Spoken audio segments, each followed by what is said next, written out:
The first Broadway show that I saw is a show that nobody has heard of. It ran 49 performances. It was called Shinbone Alley. And the reason that I saw it was that my parents were friendly with the composer, George Kleinsinger. And the sort of funny thing about that show is that it was about sort of street animals, mostly alley cats.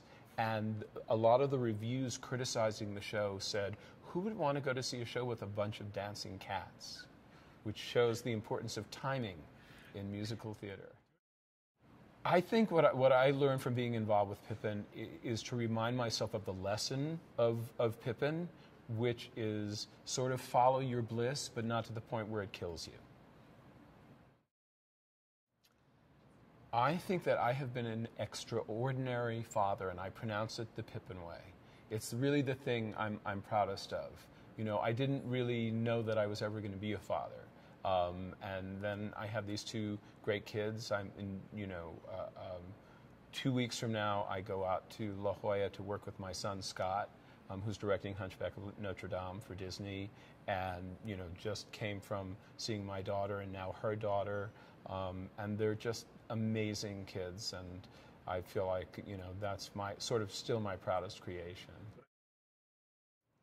I don't know if I could do it, but I'd really like to do the trapeze. I mean, watching those trapeze folks, here in Pippin, you just want to get up there and do it.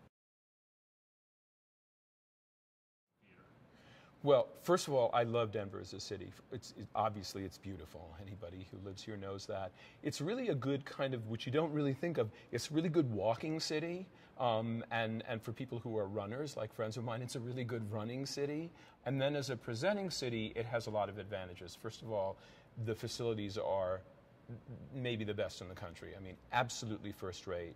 You have this fantastic concentration of an art center with a few theaters, and you're far away from sort of New York and the attention of people looking at every little thing that you do, so you can kind of do your work a little bit without being bombarded by everybody looking over your shoulder. Morning glow is here.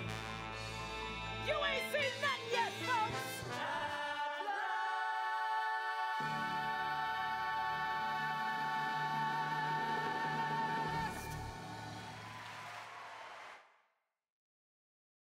That's that famous joke about the guy, who runs off with the circus, and he's, all he does is go behind the elephants in the parade and sweep up after them. And someone says, "Why do you do this? Why don't you quit?" And he says, "What, and get out of show business?"